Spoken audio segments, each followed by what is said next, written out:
So I'm Delaney Boyd. I work with the Knoxville Entrepreneur Center. And so we are really excited for this webinar with Parker Dewey and UT.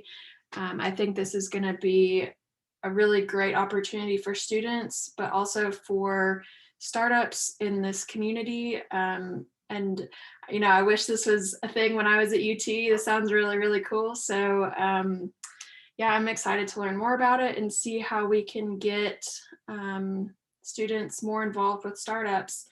And also my contact information and information about KEC can be included in a follow-up email. So if you have any questions for me specifically about the Knoxville Entrepreneur Center, just send me a note and we'll get your questions answered. But that's all I've got. So. Well, thanks so much, and Delaney, really excited about this program. What a great initiative by the center and by the university. Love this kind of innovation, especially in connecting college students to opportunities, but also supporting the entrepreneurial and startup community. Again, what a great opportunity.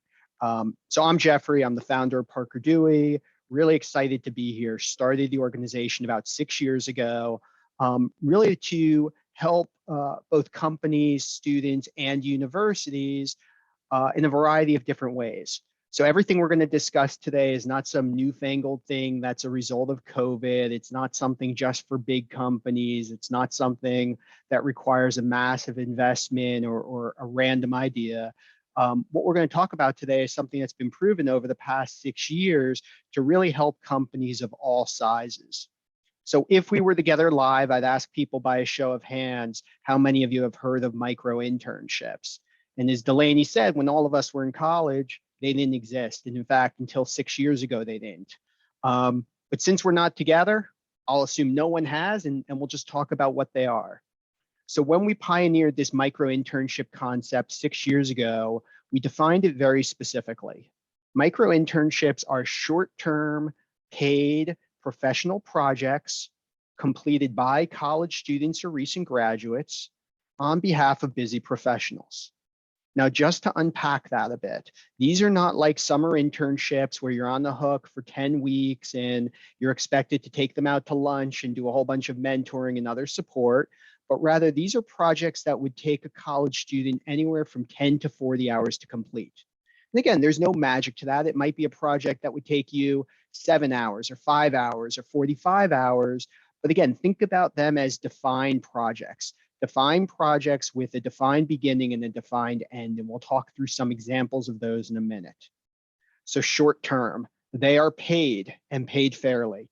So this is not a platform built to sort of take advantage of college kids. Not that anyone on this call would do that.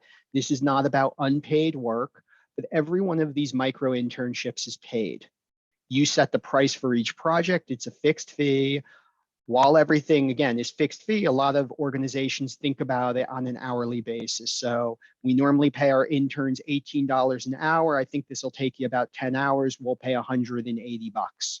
Again, whether it takes them 18 or 10 hours or 12 hours or 9 hours, you're still paying that same amount. And we'll talk more about that in the process. But again, these are paid and paid fairly. One of the reasons we do that is to make sure they're accessible for any college student, irrespective of their background. Plus, we also believe that if you're asking them to do important work, they should be paid. It's just fair. So short-term, paid, and professional. So this is not like Uber. This is not drive my car, walk my dog, fetch my coffee. These are professional projects similar to those that you would give to an intern or a new hire. And we'll talk more about the scope of those projects again in a second, but think about all of those things on your plate that would take you 5, 10, 20 hours to do yourself, but may not be the best use of your time.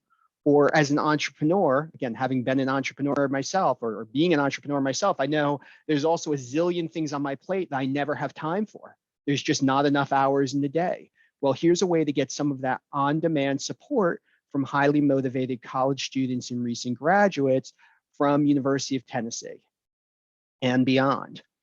A couple other things, these projects are comprehensive. They're applicable across any department: sales, marketing, IT, finance, accounting. Again, think about all of those things on your to-do list. They're valuable. So again, they're adding immediate value to you, but also helping the college students get valuable experience. For those students who are at school at Tennessee who think they have to go to Silicon Valley to work at an interesting startup, well, here's a way to show them that they can stay in Tennessee and work with a great company. Or for the students who may not have heard of your organization or have preconceived notions, again, here's a great way to introduce them to what your company does while also getting some of that valuable work. They're also flexible. So these don't just take place during the summer or winter break. They are truly on demand. So we know that projects come up not just in July or August, but they come up year round. So in September, October, November, you may have one of these projects come up where you need that extra set of hands. Great. There are millions of college students who are excited to help. And to be clear, this isn't a replacement for making a full-time hire. It's not a replacement for a summer internship. Think about it almost like, as one of the college students described it, a date. These projects are individual dates, whereas the summer internship is like getting engaged. The full-time role is like getting married. So again, that makes them low risk and easier for you. You're more able to, again, get to know students from a variety of different backgrounds and get some of that help without having that long-term commitment. And from their perspective, for the student who has his or her heart set on moving to New York upon graduation, because they think they know what opportunities are available, here's a way for them to get to know great Tennessee-based companies and realize that may actually be a better fit for them. So we talked about some of these projects. What are some examples? Well, the best way to think about them are as the we shoulds and the I shouldn'ts. Again, we all have these projects on our plate, the we should. We should write an article, but we don't have time, or update our job descriptions, or create a presentation deck. All of these things that we should do, but there's not enough hours in the day. Or the I shouldn'ts, things you spend time doing, nights, weekends, that you just dread because they're important, they're valuable, but they're not the best use of your time. Cleaning your database, creating a new API, updating social media calendars, crunching a list for an upcoming conference, or trying to track down emails for prospects. While they're not the best use of time for you, for a college student, a recent graduate, that's a really valuable experience. It's a great way to learn about your company. It's a great way for them to demonstrate their skills and gain experience, build their network, and of course, make a couple of bucks, which is, again, truly creates that win-win. So you're getting that on-demand support for the we shoulds and I shouldn'ts, and they're getting those valuable experiences. And again, to be clear, these aren't bet the company projects. These are not high stakes. These are not things that you're going to spend hours onboarding or training for. These are things that, again, if you had a new employee start, you could give to that individual without stressing. And again, these are just some examples. We'll show you a variety of other ones throughout. We'll also, to one of the questions that came up in the chat, we will share this deck. We'll include a link to the deck that you can access, and also a portal that has some of the most common micro-internships we've seen. And again, those are just examples based upon the past 6 years. If you have other projects in mind, let us know and we're happy to help. Again, in 6 years and thousands of these, we've pretty much seen it all. But again, we want this to be easy and impactful for you. We don't want you spending a bunch of time stressing out trying to think of what the project is or anything else. Next time you're at your desk saying, hey, we should really go do blank, or, oh my God, I have to get this done and I'm dreading it. I shouldn't be the one doing this database assignment. Give it to a college kid. And again, what's great about it is it's valuable for everyone. For you as a busy professional, this gives you that on-demand support for those projects, and it helps you get them done in a way that you don't necessarily need to add to your team. You need someone to help on a project right now. You don't need someone for the next 3 months, or you don't need another full-time employee. You just have a spike in your business and you need to, again, get some help. Great way to do it. But it is also a great way to identify, engage, and assess people who could be future employees. Again, a great way to build your brand, a great way to introduce your company or your industry to students, but also to see them in action. Again, we've all hired people who had great resumes and interviewed really well. And when they started, you realized, Maybe it's not the right fit. Maybe they didn't have the right level of attention to detail. Maybe they didn't have the grit or communication skills that we expected and needed. Well, through these micro internships, you're able to see it. And you're able to see it on the first date versus after you get engaged or get married. And that's also a great way to give back. Again, as the folks from the university can comment on, college students have been impacted by COVID. We all have. But think about college students who were expecting to be on campus last year and weren't, or students who had summer internships canceled or are struggling to build relationships and learn about career options. So while you're getting some of that support in helping your business, you're also giving back and supporting the local community. Again, helping students who have been impacted on this, not in a charitable way, but by giving them these valuable experiences. So how does it all work? Well, we tried to make it really, really easy. In short, you post your project, pick who you want, the student you select gets the work done, and that's it. And again, we'll walk through all of those steps in a second, but the goal is to make it easy. Some questions that come up a lot and we'll try to hit on, our role in all of this is helping post the projects. Again, we have a whole bunch of templates and samples you can see, and we have an entire client success team that can help. We also can help you in student selection.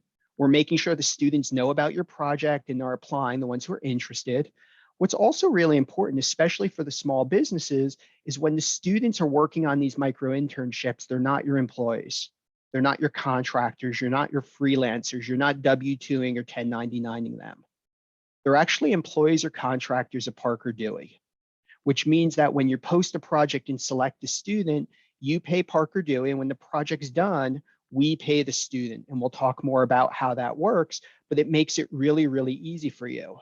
All of the students are also under NDA and assignment of work. So again, we take this stuff seriously, so there's no concern or confusion. And then at the end of the project, if you say, gosh, we love Jeff, we want to hire him for a full-time role, great. We're not a staffing firm. There's no temp to perm fee or anything else. And again, we'll talk through all of these things. But that's sort of the high level. Again, the takeaway is it's really easy. So how do you actually post? Well, as Kristen shared in the chat, we have a portal set up specifically for this program with some of the most common projects. Again, content creation, lead gen, market research. You can simply visit that site and click on any of those projects. Once you have an account, which takes, again, a minute to set up, we just need to know who you are, those projects are pre-scoped. You can edit them and refine them and make changes. So if it's to post, if the project says write an article that's between 800 and 1,000 words, and you want it actually 400 words, okay, you can edit it. No problem. But again, we're trying to make this really easy. But you simply visit that site, click on the project, and post it. We suggest posting these micro internships about 24 to 48 hours before you want them to start. So this isn't something you need to think about months in advance. These are projects that, again, can come up and you just need that extra set of hands. We have a conference next week. I haven't had a chance to go through the list. Great, you could post that project today and have a college student working on it before the day is through, or certainly by tomorrow. You need an article written. Great, you can post that and have someone writing that article for you and have it on your desk on Monday. Again, it's made to be really, really easy. And not just for the folks on the call, but think about your colleagues in other departments, people in marketing or sales. Again, everyone has these we shoulds and I shouldn'ts. This lets you get that support. Once the projects are posted, and it goes to one of the questions I think I saw in the chat, it goes out to our network of college students. So you don't have to post this at each different college and university and sort of set up a series of different accounts and worry about all of the different systems that are in place. When you post these micro internships, they're seen by the University of Tennessee students, but also across the state and across the country. So again, there's students who might be from Tennessee who are attending university in Boston. Well, what a great opportunity to let them know about the great opportunities to come back home to Tennessee upon graduation. You might have a focus on diversity.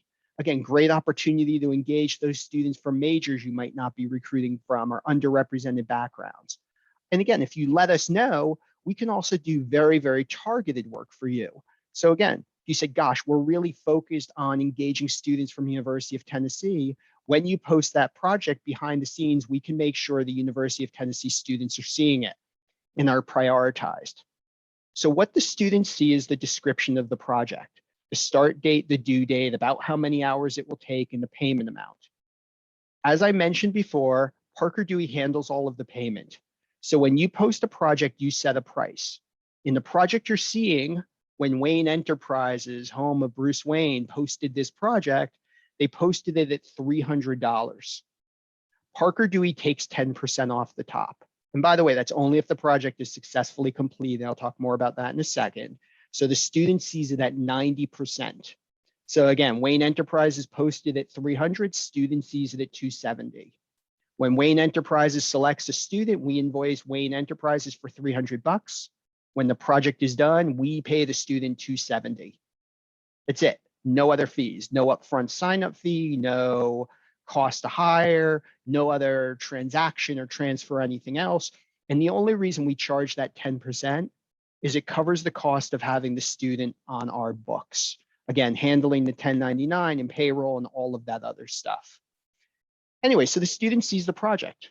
They might look at it and say, not for me, or I don't have time, or it's finals week. Or they might be a really smart Tennessee student who sees it and says, oh, I never thought about a role with Wayne Enterprises. I only thought about them as a manufacturing company. I didn't think about a marketing or strategy role.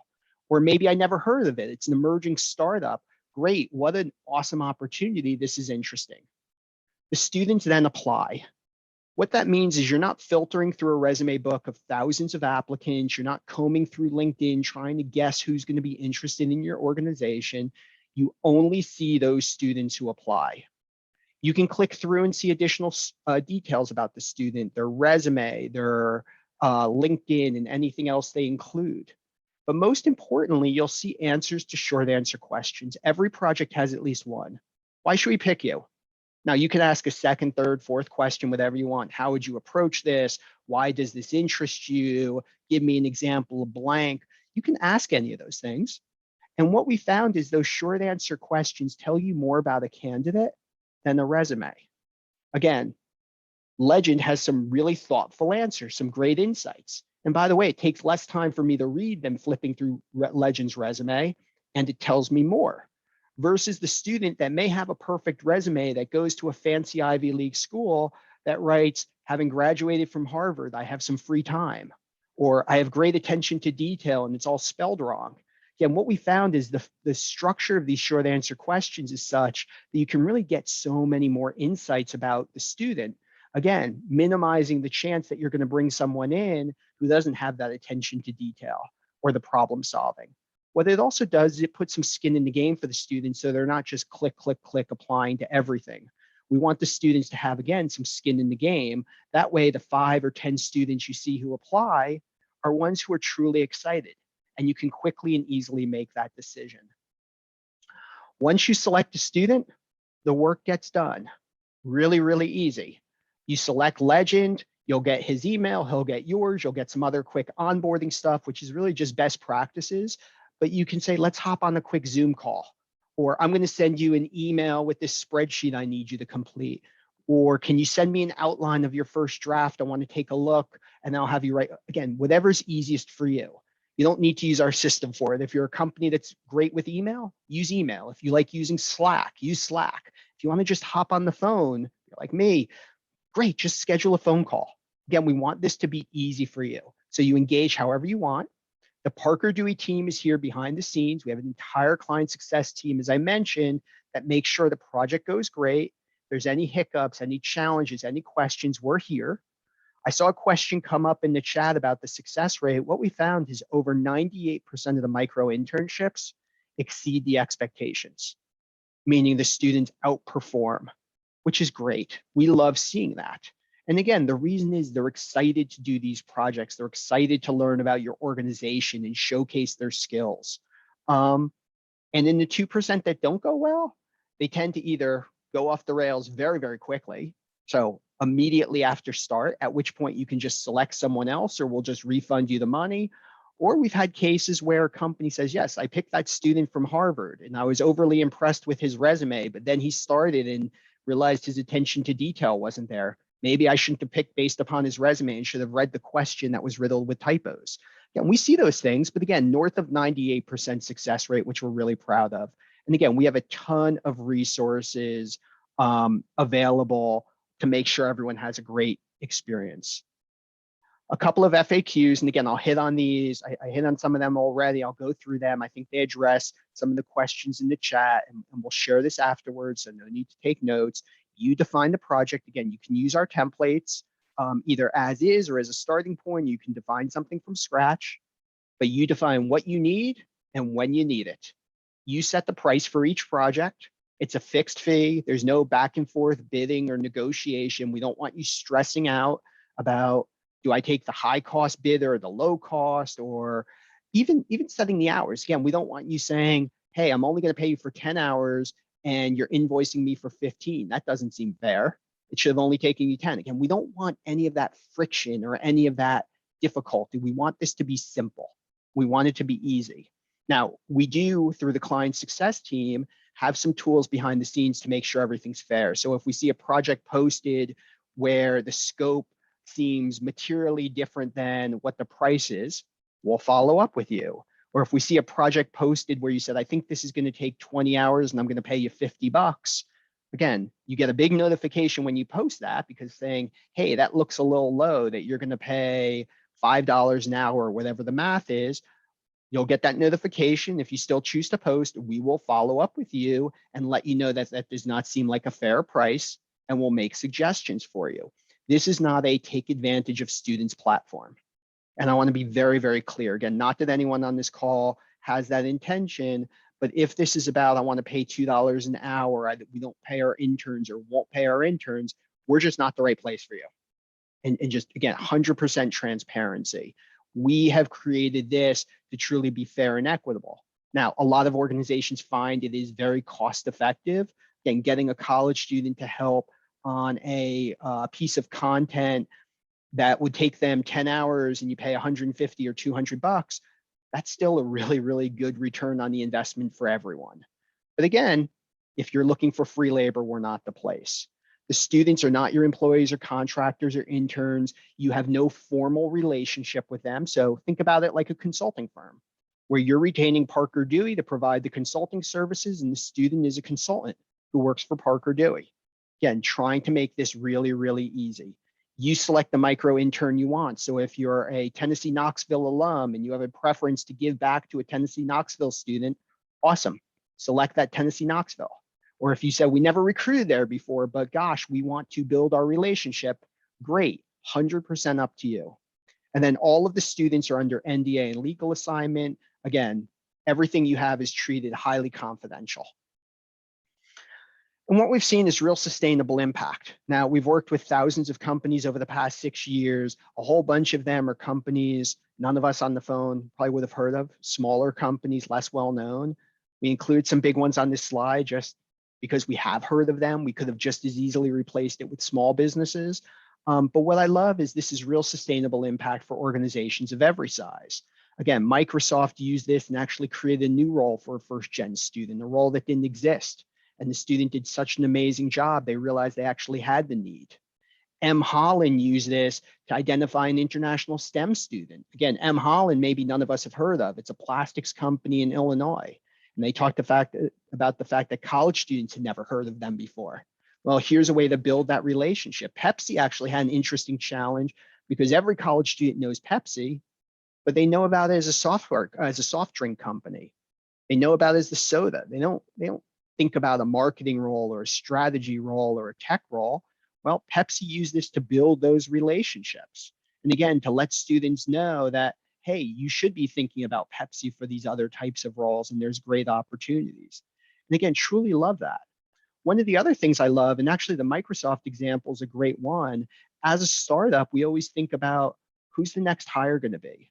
Do we really need to invest someone who's going to do marketing or content?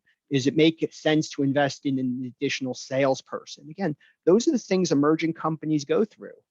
Well, what's nice is with the micro-internships, you can try that out. What happens if we have a junior salesperson teeing up leads for our existing sales team? Does that let us close more deals?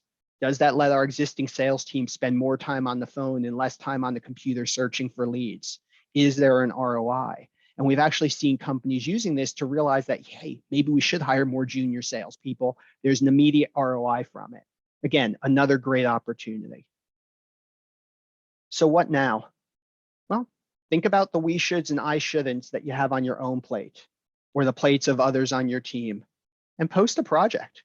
You can post it. You can see the students who apply. There's no cost. There's no commitment. Change your mind. If you don't see anyone you like, you just hit cancel. Or maybe you find, again, a great student. We're pretty confident you will. Once you select a student, again, we'll invoice you for whatever you said is the project amount. We hold that in escrow until it's done. If it doesn't go well, you pick another student and we'll refund you, no questions asked. If it does go well, awesome. You got the work done and maybe you found the next great hire, or again, you certainly provide a great opportunity to a college student. That's it for the presentation itself. I'm looking at some of the questions here in the chat. I think Kristen has been great about answering them along the way, but happy to answer other questions that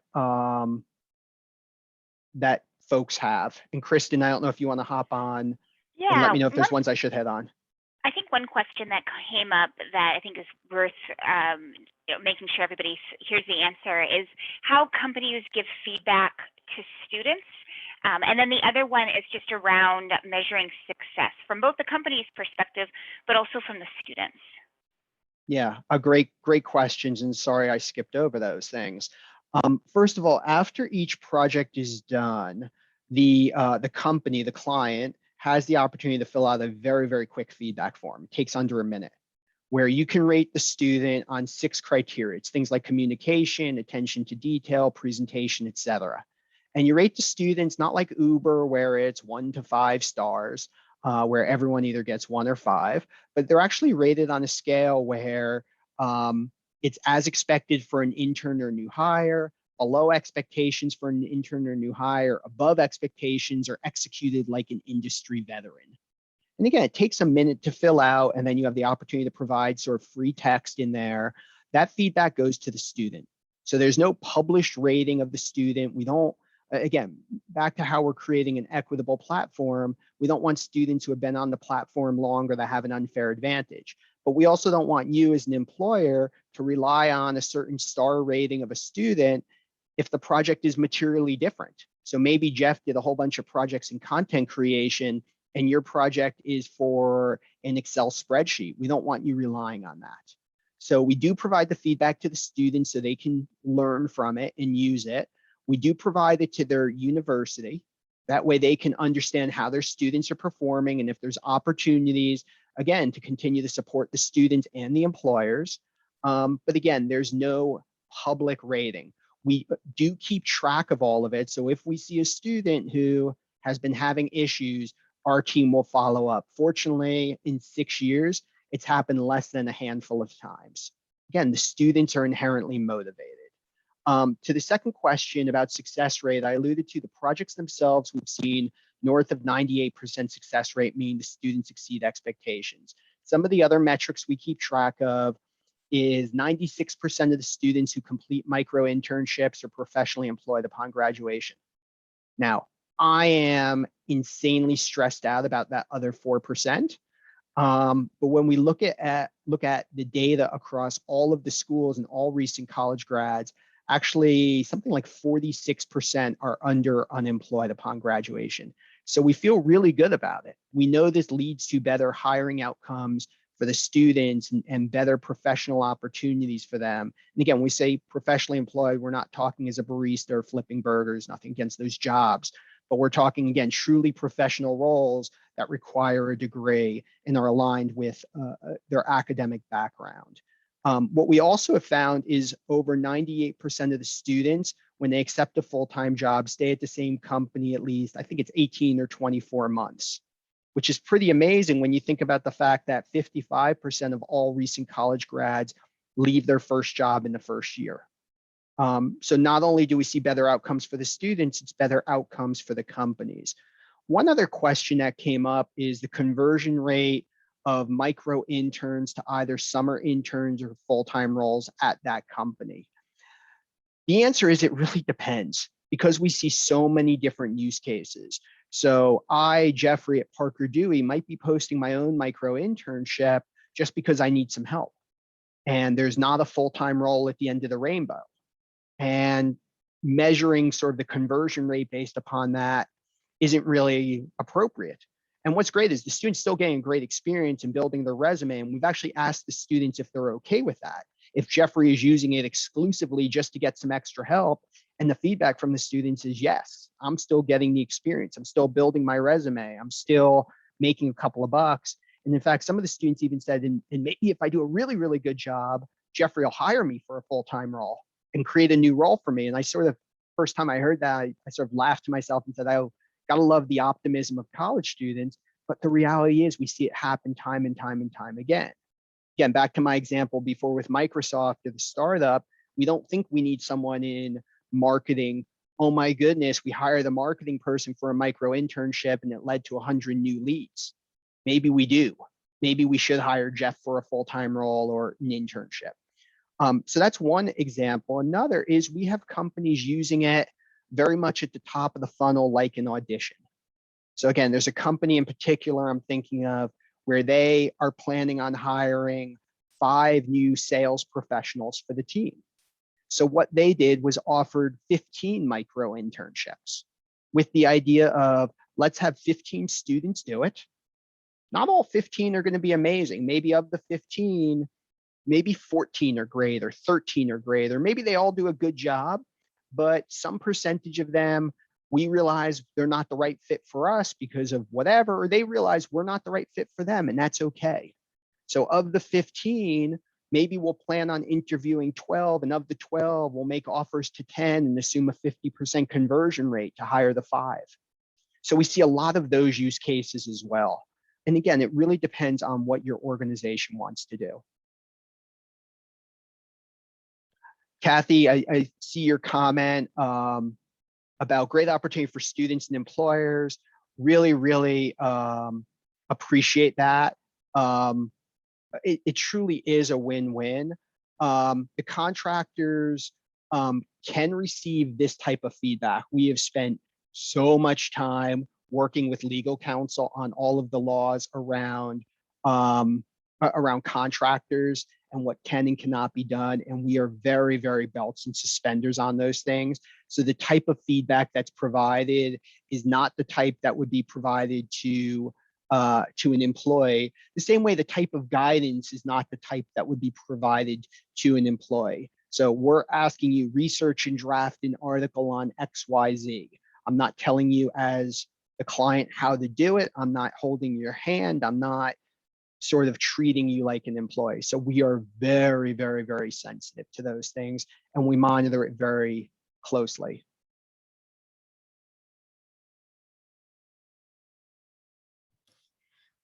Hi, Jeffrey. I'm just going to jump in here. I'm Mary Beth Woodward, and I work at University of Tennessee Center for Career Development. And I want to thank Delaney at the Knoxville Entrepreneur Center and Parker Dewey for doing this.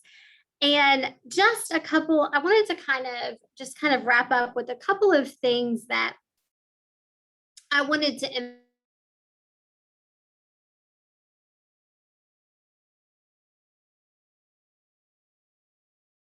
Mary Beth, I can't hear you. I don't know if it's just me.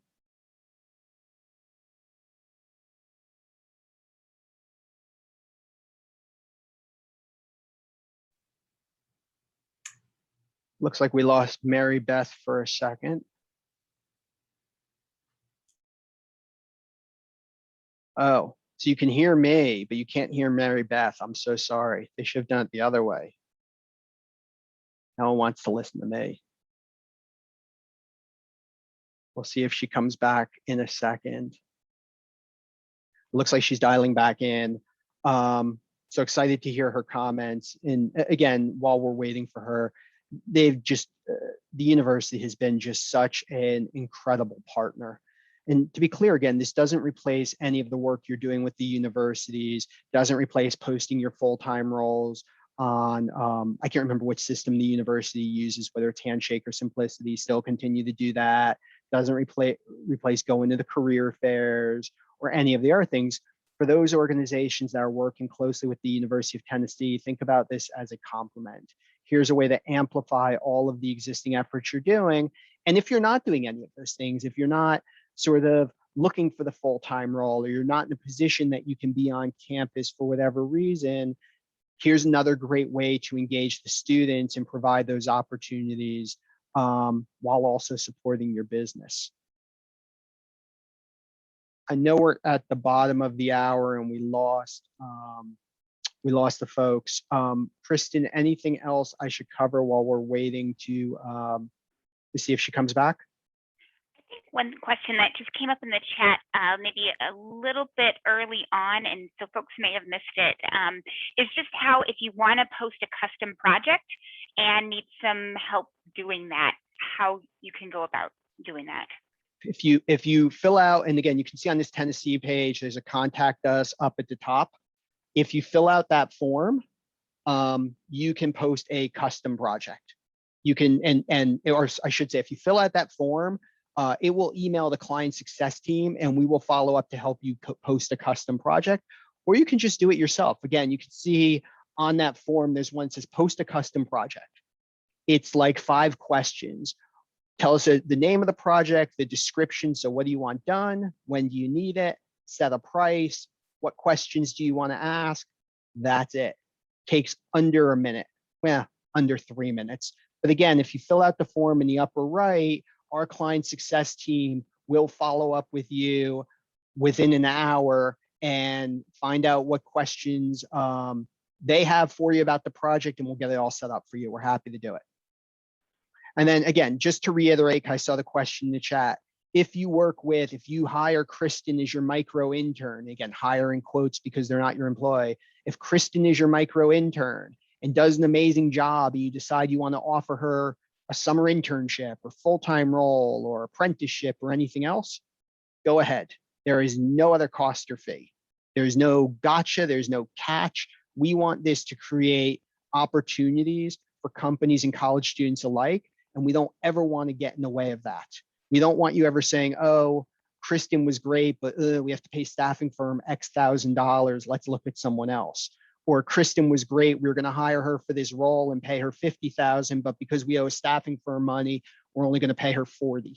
We don't want that to happen. And again, everything is designed to make it easy for you. Any other questions from the audience?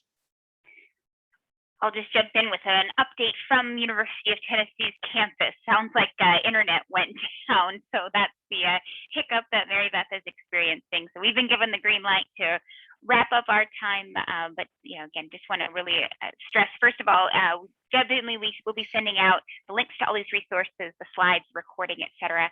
But really so appreciate the Knoxville Entrepreneur Center's leadership, Mary Beth at University of Tennessee's leadership, and just pulling this all together, and hope this was a useful resource for you to connect with some really amazing students.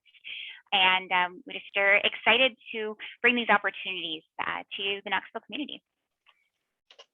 And I, again, to echo that, and Adrian, who just wrote, KEC rocks, I 100% agree.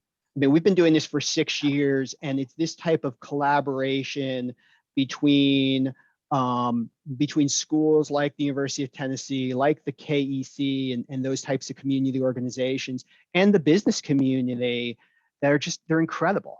I wish they would happen more frequently, because this is how we're going to solve so many of the challenges sort of facing small businesses and universities right now. I mean, what a great opportunity to support the school, that the school wins, the student wins, the local businesses win, and the community, like everyone wins from this. So again, huge kudos to both the organization and the school and everyone else who was part of this. Thanks so much for the opportunity to just play a small part in this. And again, if anyone has questions, feel free to contact us.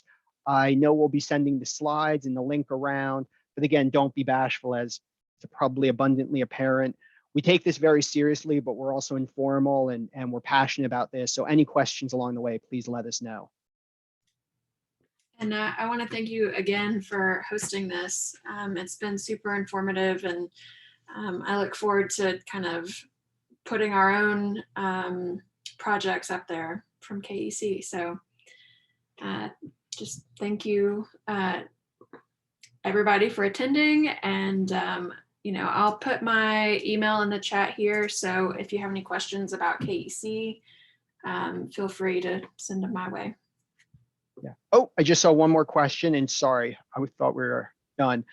Someone asked a question about HBCUs. Yes, we have partnerships. I think it's with 450 plus colleges and universities right now, including a large number of the HBCUs. In fact, Howard University just sent an email out, I think it was last week, to the entire employer base about ways to engage Howard students through these types of micro-internships.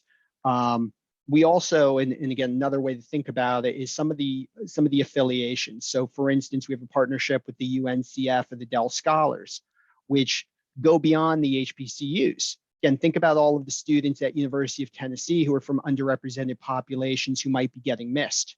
Again, what a great way to support those students through a program like this while also helping the community. So happy to talk with anyone who has a focus on diversity, equity, and inclusion initiatives as well about some of the strategies, especially given, again, the incredible diverse talent you have locally at the University of Tennessee and other schools across the state. Anyway, thank you so much, everyone. Delaney, thank you. Thank you to the Tennessee folks, even though we lost them. With that, this concludes the webinar, and have a wonderful rest of your Wednesday and rest of your week.